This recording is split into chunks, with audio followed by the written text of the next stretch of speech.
a hablar del tema el poder del Espíritu Santo. En la Reina Valera dice, creo que el tema es la curación de un cojo. Yo lo puse aquí, el poder del Espíritu Santo. Pedro y Juan subían juntos al templo a la hora novena, la hora de la oración. Y era traído un hombre cojo de nacimiento, a quien ponían cada día a la puerta del templo que se llama La Hermosa, para que pidiese limosna de los que entraban en el templo. Cuando vio a Pedro y a Juan que iban a entrar en el templo, les rogaba que le diesen limosna. Pedro con Juan, fijando en él los ojos, le dijo, míranos. Entonces él estuvo atento, esperando recibir algo de ellos. Mas Pedro dijo, no tengo plata ni oro, pero lo que tengo te doy. En el nombre de Jesucristo de Nazaret, levántate y anda. Amén. Gloria a Dios. Bueno, vamos a estar muy atentos entonces en esta mañana. Vamos a oír la palabra de Dios. Tenemos un cuarto para las 11 aquí en mi reloj. O para las 11. Entonces vamos a estar atentos. Y pues quiero mencionar el acontecimiento, porque lo que viene a partir de este momento es lo que se manifiesta en Jerusalén por la obra y la manifestación del poder del Espíritu Santo. Entonces, aquí, a partir de este momento, se va a confirmar algo que era cuestionado por el común del pueblo, que era la resurrección de Jesús. Si recordamos, en la Biblia, los judíos habían pagado una fuerte suma de dinero a los alguaciles que cuidaban la tumba de Jesús y les habían pedido que dijeran que los discípulos habían venido y se habían robado el cuerpo estando ellos dormidos. Así que este hecho, esta noticia, era la que en esos días caminaba por muchos lugares de Jerusalén y sus alrededores. Entonces, que alguien hablara de la resurrección de Cristo, de ese que hizo milagros, de ese que hizo prodigios y señales, pues era una burla y era considerado como nada. Pero el evento de Pentecostés, el derramamiento del Espíritu Santo, ha cambiado el panorama. Y lo primero que se está viendo entonces es que la predicación de Pedro y de los apóstoles ha traído consigo la conversión de una cantidad de personas, y estamos viendo entonces que se reanuda, vuelve a continuar entonces la predicación del Evangelio, de las obras de Cristo, vuelve la gente a reunirse. Y en el capítulo número 2, que fue el que terminamos de leer, dice la Biblia en el versículo 46 que perseverando unánimes cada día en el templo y partiendo el pan en las casas, comían juntos con alegría y sencillez de corazón, alabando a Dios y teniendo el favor con todo el pueblo. Y el Señor añadía cada día a su iglesia los que habían de ser salvos. Aquí entonces vemos cómo empieza a desarrollarse la predicación y la iglesia en el primer siglo. Entonces, vemos la iglesia que está yendo a qué lugar, al templo, porque dice perseverando unánimes cada día en el templo. Pero el acontecimiento de Pentecostés es en el aposento alto. ¿Pero por qué se vuelve a nombrar el templo? ¿Qué pasa con el templo? El templo pues es el centro de adoración, es el centro, el ícono de Israel, del pueblo judío. Es donde se le rinde culto a Dios. Por lo tanto, la gente, los judíos que se han convertido, porque hay cientos de personas convertidas que se han bautizado en el nombre de Jesús, ellos ¿a dónde van? Ellos todavía siguen guardando algunas de las cosas que estaban escritas en la ley. La ley decía que en el templo se tenía que adorar a Dios y se tenía que hacer el sacrificio de la mañana y el sacrificio de la tarde. El sacrificio de la mañana se hacía a las 9 de la mañana y el de la tarde a las 3. Mientras los sacerdotes ofrecían esos sacrificios todos los días, el pueblo se hacía a las afueras del templo para elevar oración a Dios, para que Dios aceptara los sacrificios que había presentado el pueblo ante la presencia de Dios, y Dios los bendijera, Dios los ayudara. Pero quiero, pues en esta mañana tengo unas imágenes aquí que voy a pedirle que me proyecten. La primera, y voy a presentarle la imagen del templo. Van a verla. Si usted tiene un televisor allá prendido, pues podrá tener un poquito de perspectiva más clara.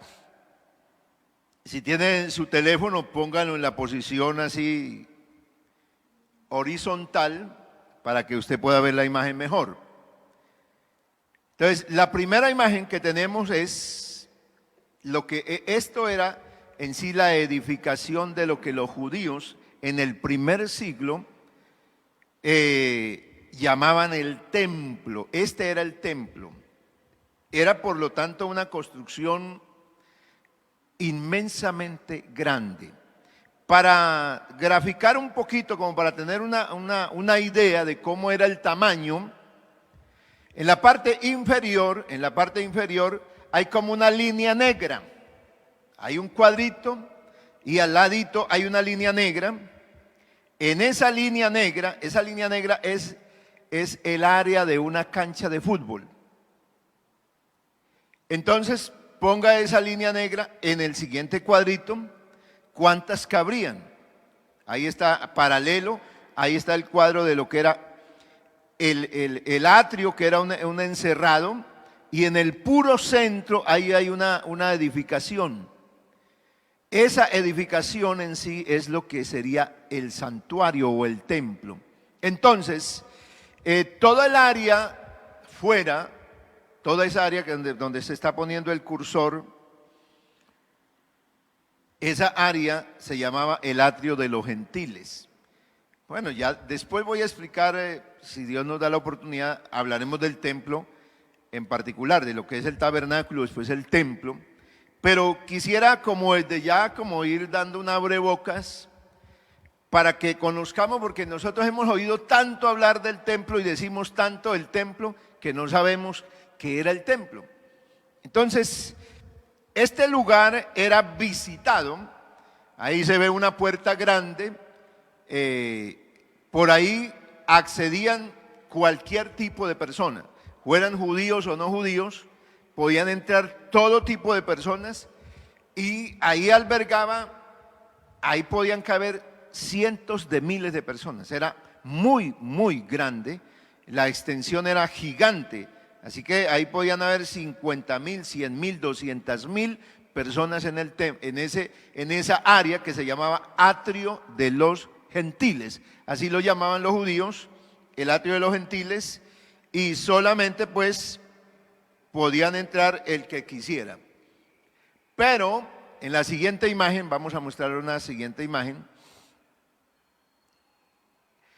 Esta es una comparación. Esta es la edificación, la más grande que usted ve ahí, es la que está en el centro de esa gran edificación que mostré en la anterior imagen. Entonces, esta que está ahí, ahí hay un paralelo con el templo que edificó Salomón. El templo que hizo el rey Salomón cuando David murió y dejó a su hijo reinando, y construyó el templo. Entonces, ahí está el templo de Salomón. Fíjate entonces cómo era el templo en el siglo I. la parte del solo centro, el solo centro era así de grande. Tenía algunas cosas adicionales. El templo como tal, entonces el templo solamente es la parte de atrás, la parte más elevada. En sí ese es el santuario. Ahí está el lugar santo y el lugar santísimo.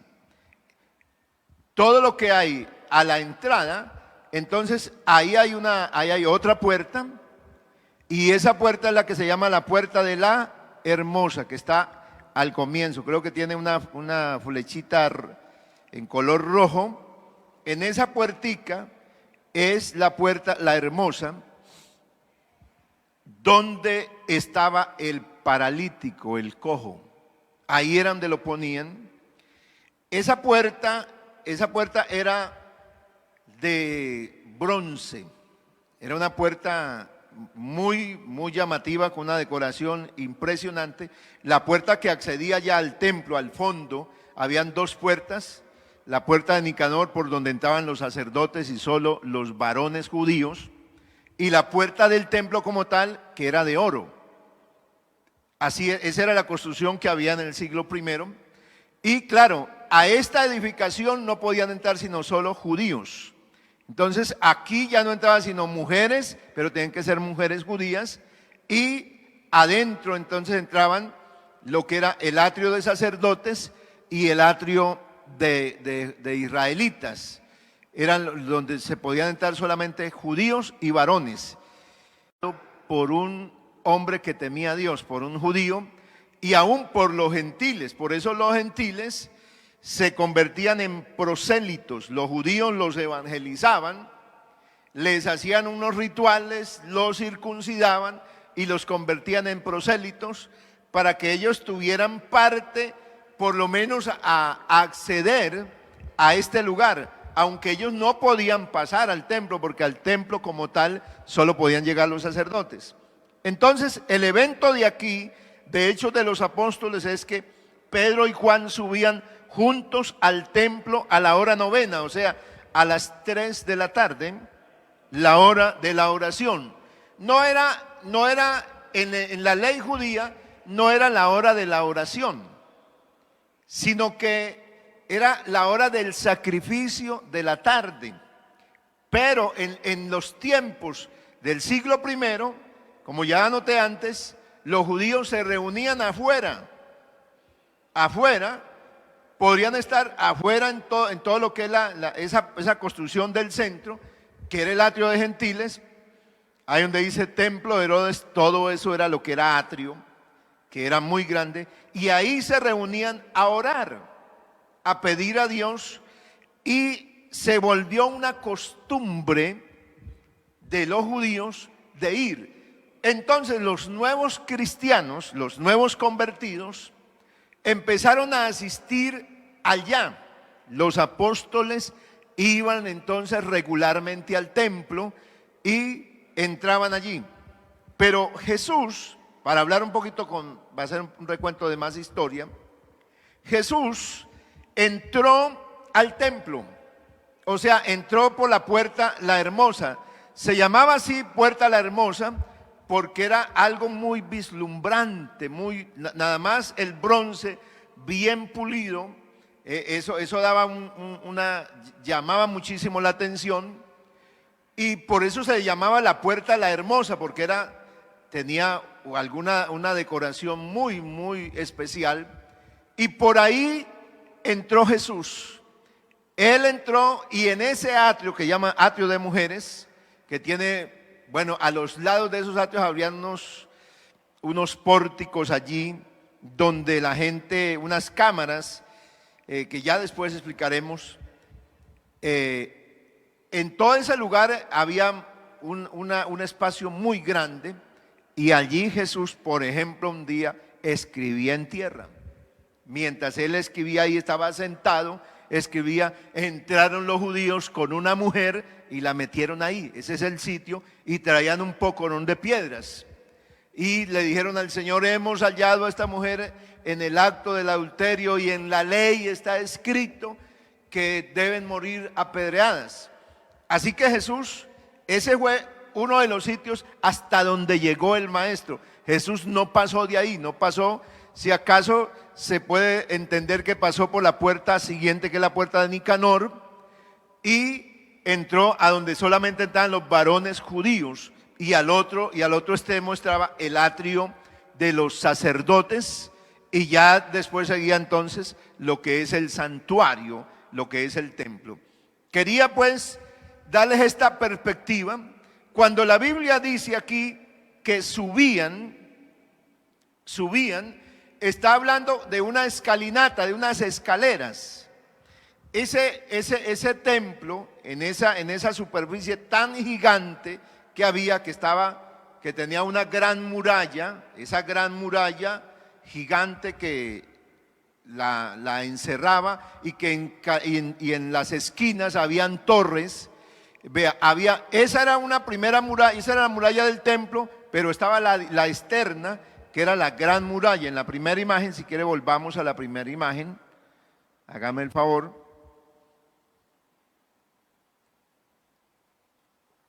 Miren la muralla que encerraba. Eso era una cosa gigante, eso era una mole de construcción de las más sublimes que podían haber. Eso abarcaba un pedazo de la ciudad de Jerusalén. Eso era como decir aquí en Florida Blanca toda la cumbre. Ubicaba un terreno muy grande. Por eso el templo era lo que los judíos le decían al Señor: miren esto, miren esta hermosura, porque era algo que los hacía sentir con orgullo. ¿Quién lo construyó? ¿Quién hizo toda esa construcción así de grande? Herodes, el rey que gobernaba ahí. Él hizo esa construcción. ¿Para qué? Para tratar de ganarse el favor de los judíos, porque los judíos detestaban a un extranjero, y Herodes era un extranjero, él no era un rey israelita. Entonces él quiso ganarse el favor de los judíos. ¿Y de qué manera podía ganarse el favor? Pues haciéndoles, expandiendo todo lo que era el lugar de ellos de adoración, lo expandió a esa magnitud y le hizo una cantidad de construcciones y de cámaras y de habitaciones, que eso era gigante, era una cosa donde podía ir la gente y quedarse días, o día y noche ahí podía quedarse, porque eso era un lugar demasiadísimo grande. Pero adentro, entonces, el céntrico es la construcción que estaba elevadita. Esa construcción no se hizo abajo, sino la subieron a una, no recuerdo ahorita qué altura había, pero habían unas escaleras, una escalinata, y por ahí era donde Pedro y Juan subían a la hora de la oración. Y era traído un hombre cojo de nacimiento, que ponían cada día a la puerta del templo, que se llama La Hermosa. O sea que vamos a la tercera imagen. Volvemos a la tercera imagen.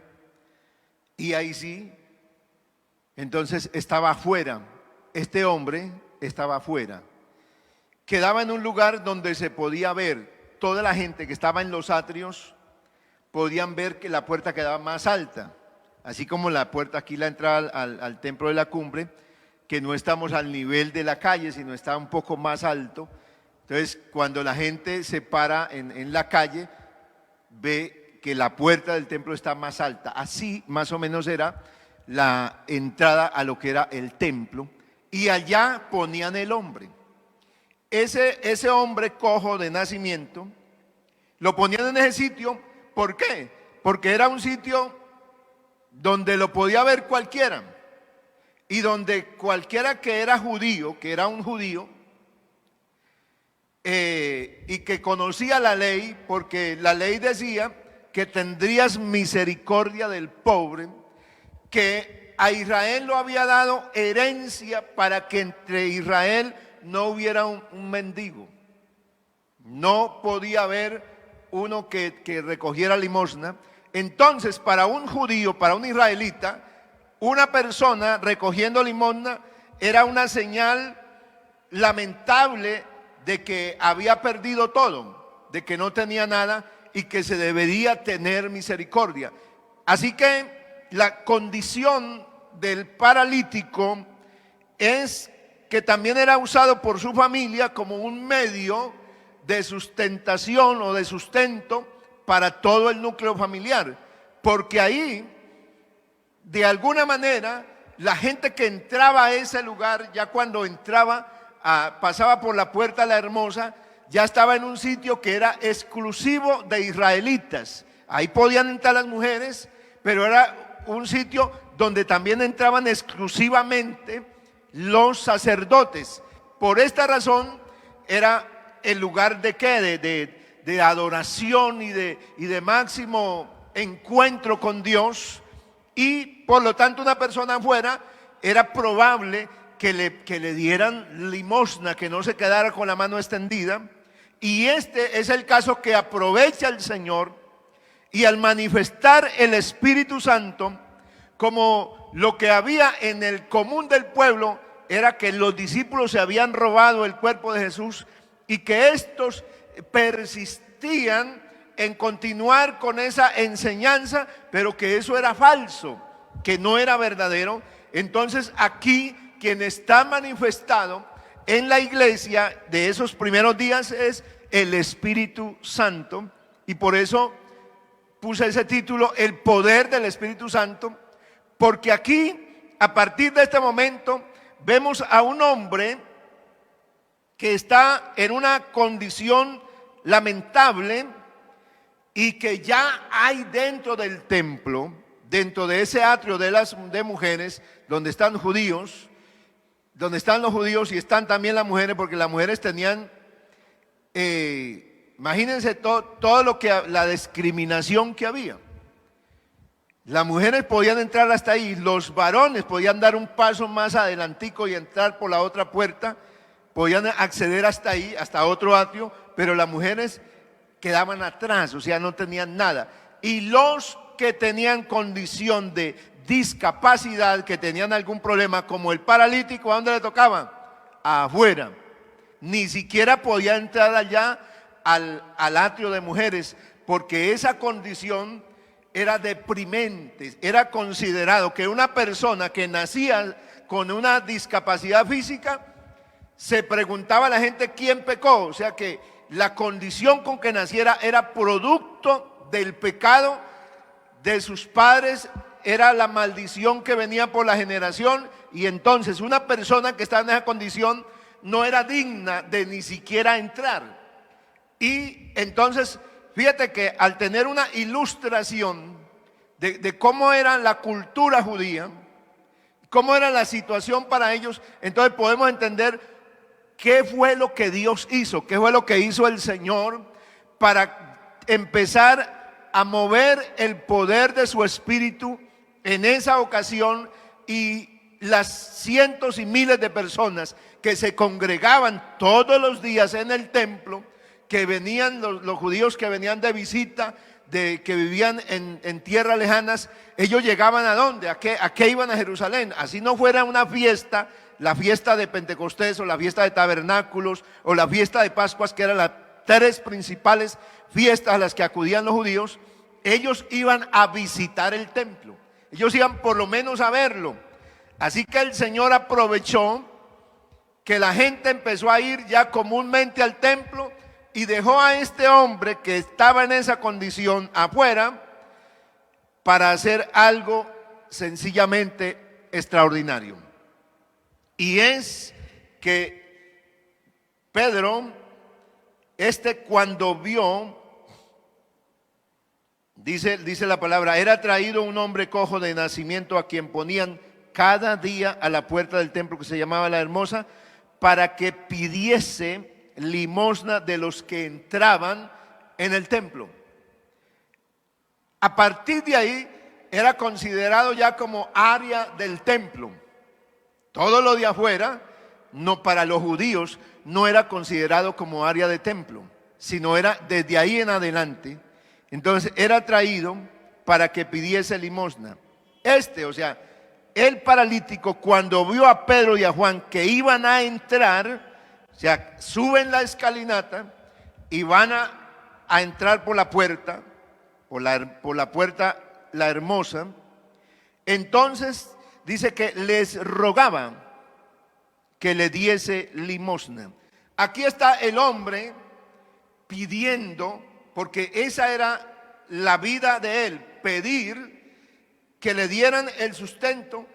Él sencillamente era traído, o sea que alguien llegaba de sus familiares y lo ponía ahí, y cuando llegaba la hora ya que pasaba la ofrenda de la tarde, que ya se terminaba a las 5 de la tarde, empezaba a terminarse todos los oficios de los sacrificios, venían y lo recogían con toda la platica que había adquirido durante todo el día y lo preparaban para el siguiente día. Esta era la vida triste que vivía este hombre. De alguna manera, él ayudaba a sustentar a su familia, pero era una persona que estaba tirado ahí. ¿Estaba qué? ¿Frente a qué? Tal vez no sé qué le pondrían, la Biblia no describe, pero si usted ve el lugar donde él estaba, la situación del clima era crítica, el sol, el calor del día y a todo lo que él se exponía para pedir unas monedas. Aleluya, aleluya. Aquí entonces vemos al hombre, ese es un reflejo del hombre en su condición como quedó por el mal. Para los judíos el pecado era algo que se podía reflejar en que una persona fuera ciega, sorda, manco, paralítico. Esa era señal de pecado. Pero si una persona estaba bien con todos sus miembros, entonces esa persona estaba muy bien y podía entonces ir al templo, llevar sus ofrendas. Pero el Señor les había dicho a los judíos, a todos: este pueblo de labios me honra, pero su corazón está lejos de mí. Porque el Señor había conocido que el pueblo tenía una condición triste y lamentable, y era su corazón que estaba contaminado por el pecado, y por lo tanto ellos estaban ciegos, estaban sordos, estaban paralíticos, porque ellos no podían adorar a Dios. Ellos, lo que hacía la adoración del pueblo judío era un animal allá y hacer ese tipo de oración que todavía los vemos que hacen, y era mover el cuerpo. Una manera era recitar parte de lo que está, por ejemplo, hoy recitan los judíos parte del libro de Lamentaciones. Cogen esos pedazos de textos y los van leyendo y van haciendo esa era la forma de ellos orar. Así que los judíos tenían unos rituales para presentarse al Señor, pero así como apenas terminaba el ritual, ellos salían igualitos, sin ningún cambio, no pasaba nada en sus vidas. ¿Por qué? Porque el templo, esto que vemos, esta belleza que yo quería mostrarles, que ya había hablado de pronto algún día aquí a la congregación, era lo que ellos adoraban. Ellos no adoraban a Dios como tal, ellos adoraban era el templo. Por eso el Señor les dijo que no iba a quedar piedra sobre piedra que no fuera quitada, porque en el año 70 después de Cristo, ese templo en el año 70 fue totalmente aniquilado. Los romanos, a la cabeza de Tito, el emperador, el general en ese momento del ejército de Roma, destruyó todo el templo, o sea, toda esa, y solamente dejó una de las grandes murallas, solo dejó una de las de afuera, donde está el atrio de los gentiles, que es lo que se conoce hoy como el muro de los lamentos, donde los judíos oran y meten ahí unos papelitos en medio de semejantes piedras tan gigantes que están construidas ahí en esa muralla. Pero todo el resto quedó destruido para que se cumpliera lo que dijo el Señor: aquí no quedará piedra sobre piedra. ¿Por qué? Porque el hombre cambió la adoración y volvió a Dios un ritual. Y por eso el Señor es que quiere y tiene identificado que la iglesia es el templo del Dios viviente, que cada cristiano en particular somos el templo del Espíritu Santo, y entonces la concentración del cristiano debe ser en el templo. el lugar que el cristiano debe mantener bien cuidado y que brille, o sea, que esa puerta de acceso sea algo que llame la atención, que es el templo. Por eso la palabra del Señor exhorta y anima a la iglesia y nos llama la atención para que sepamos que por precio fuimos comprados y que debemos glorificar a Dios en nuestro cuerpo. O sea, la parte física, que es nuestro cuerpo, que se ve, que es el que se puede tocar, dice: glorificad pues a Dios en vuestro cuerpo y en vuestro espíritu, los cuales son de Dios. Así que aquí cambió el panorama. Pentecostés cambia todo. Pentecostés, el sitio de adoración, ya no va a ser el templo. Los judíos creyentes siguen yéndose al templo y Pedro y Juan aprovechan para ir allí a explicar la palabra del Señor, pero ya el Señor está empezando a cambiar la mente de esos judíos y a decirles: no, así ya no es el templo el sitio donde se debe adorar, porque la palabra de Dios muestra que ellos perseveraban unánimes en el templo y partiendo el pan en las casas y comían con alegría. Más adelante, Hechos de los Apóstoles va a hablar de que la iglesia ya estaba en las casas. O sea que donde había un grupo de hermanos, una familia convertida, esto era considerado como que allí estaba la iglesia. Bendito sea el Señor. Esto entonces pone en una perspectiva de claridad qué es lo que Dios quiere hacer. Cuando Pedro está oyendo el ruego con Juan del paralítico de que por favor le den una limosna, porque creo que pasa lo mismo con todos los que piden limosna, creo que es la misma historia en el tiempo de la humanidad, que hay una persona ahí con unas monedas que tiene en el recipiente que haya puesto, y está clamando, porque no todo el que pasa le está echando, sino que tiene que hacerse oír para que la gente se dé cuenta, porque alguien que está tirado ahí, aunque se puso en un lugar estratégico donde lo podían mirar, la gente no iba a mirar a ese hombre en esa condición. La gente quería ya observar la puerta del tremendo templo y el lugar a donde iba a acceder, y que allí podía alcanzar la gloria de Dios, las bendiciones de Dios. Y a veces el mismo hombre es así. El hombre no mira la necesidad del hombre. El hombre quiere que Dios lo bendiga, que Dios haga cosas, pero uno pasa hasta por encima de la necesidad de otro y no lo mira, no se detiene. Pero el Espíritu Santo ese día detuvo a Pedro y detuvo a Juan, y entonces los puso a mirar, a que se quedaran observando a ese hombre. Bendito sea el Señor. Y se quedan viéndole. Gloria a Dios.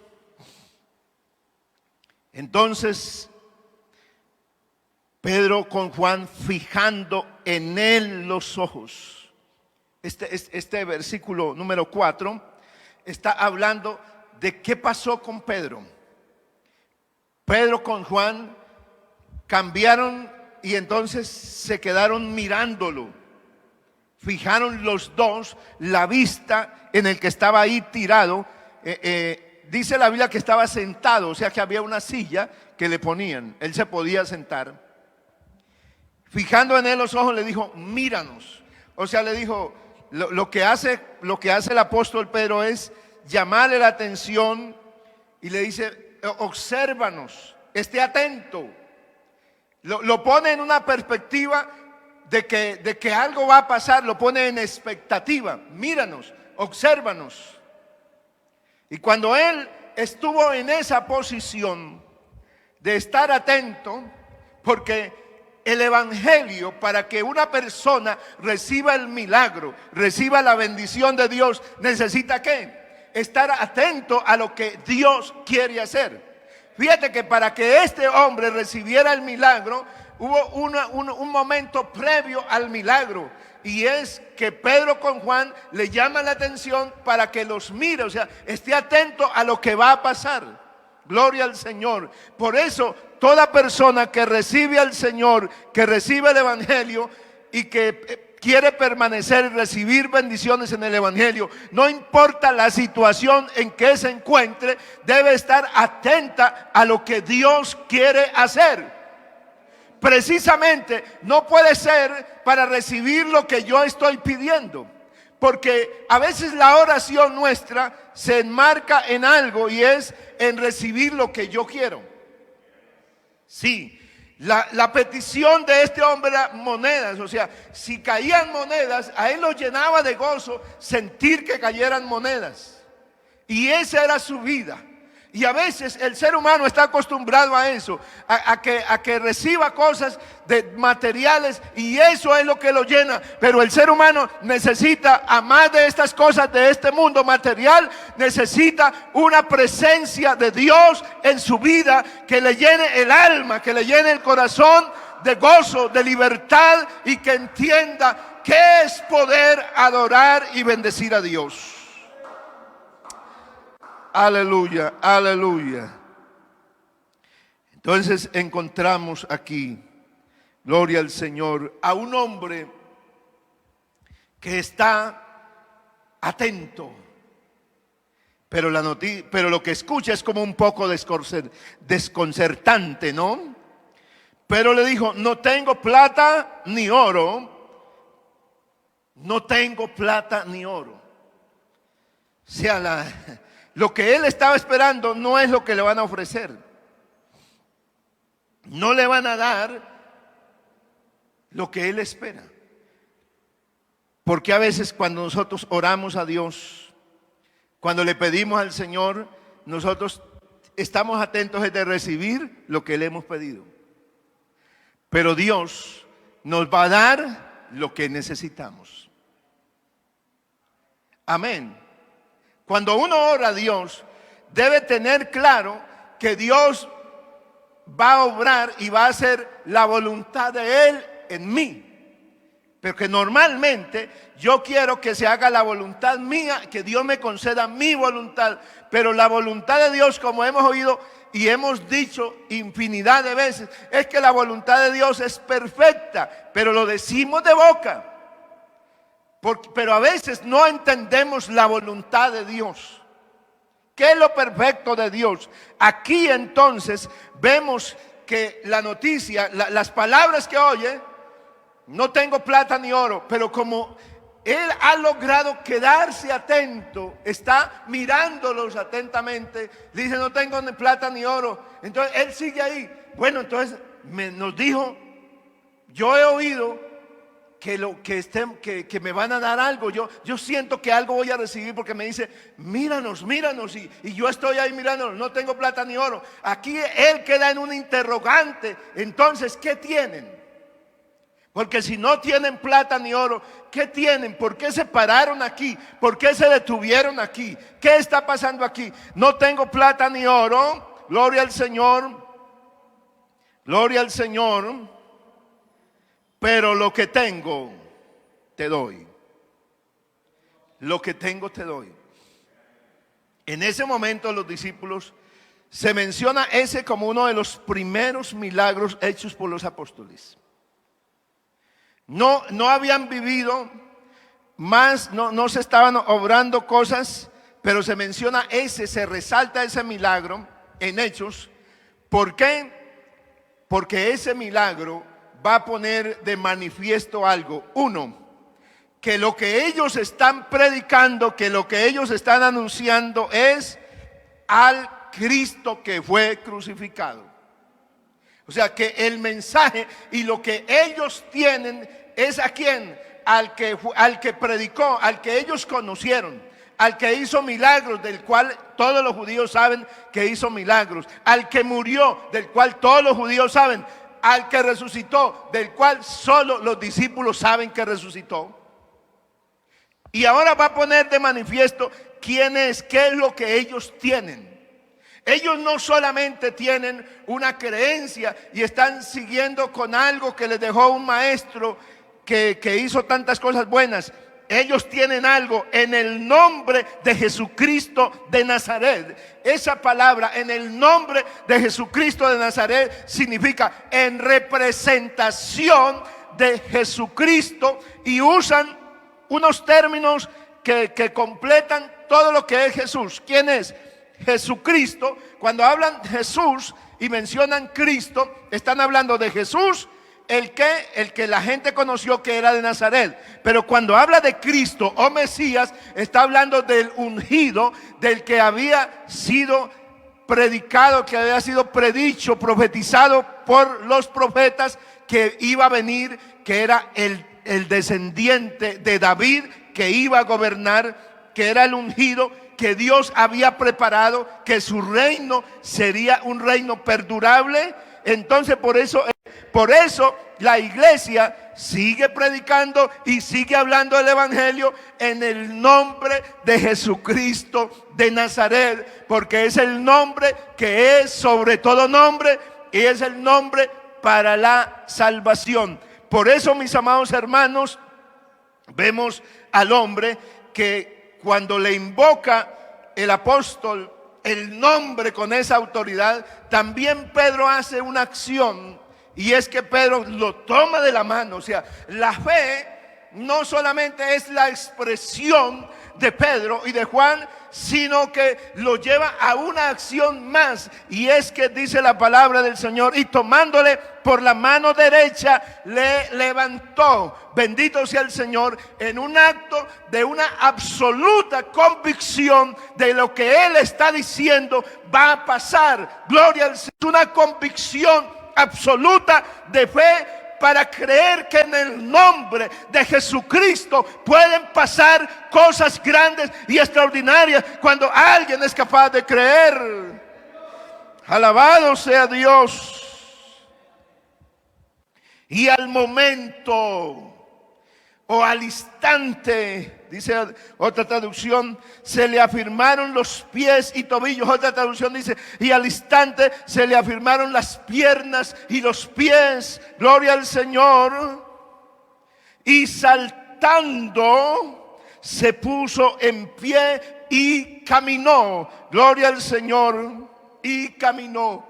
Es que este es el evangelio. El evangelio es un mensaje que se predica y ya pensamos que ya no va a ser posible. Pero ¿qué hace el Señor cuando el Espíritu Santo, porque estoy hablando del poder del Espíritu Santo, cuando está el Espíritu Santo en la vida de una persona, le hace ver lo que uno naturalmente no puede ver? Pedro y Juan no podían ver que esa persona, porque ellos tal vez ya habían entrado muchas veces, no podían ver que esa persona Dios le iba a cambiar la condición. Pero qué bueno llevar el Espíritu Santo, porque cuando uno lleva el Espíritu Santo, uno puede ver que Dios le cambia la condición a cualquiera, no importa cómo se encuentre. Así que yo creo en esta mañana que estoy predicando en el nombre de Jesús, que alguien de su familia, que alguna persona conocida, Dios le puede cambiar, Dios puede hacer un milagro, Dios la puede levantar de la condición en que se encuentra.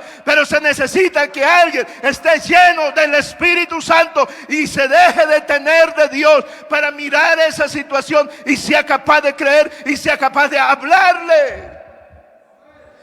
Oh Santo Dios. Alguien que sea capaz de hablarle. Pedro fue capaz de hablarle y de revelar la condición. De economía, de plata no tenemos nada, pero no estamos, la situación quizás que tenemos, no tenemos mucha situación buena, que quizás familiar, ni social, ni económicamente, ni nada, pero tenemos una condición que nos la dio el Espíritu, y es que no estamos vacíos, no estamos solos. Tenemos al que responde, tenemos al que puede hacer el milagro en un mismo instante, y ese es el Señor Jesucristo, y Él puede obrar un milagro. Pero necesitamos personas, y necesitamos decirle al Espíritu Santo que me use, que me ayude, que me haga ver, que me haga creer, creer que me pueda detener, que pueda cogerle la mano a alguno y decirle, en el nombre de Jesucristo, hablarle a alguien, en el nombre de Jesucristo, usted puede salir del vicio, usted puede cambiar la situación que tiene, usted puede sanar, usted puede mejorar, su matrimonio puede cambiar, su relación con tus hijos, con tus padres puede cambiar, porque es Jesucristo, no somos nosotros. Lo que tenemos nosotros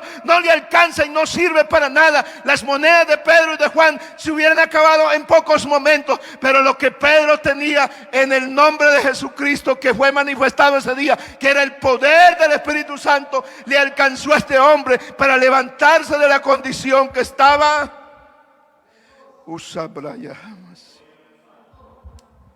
Aleluya.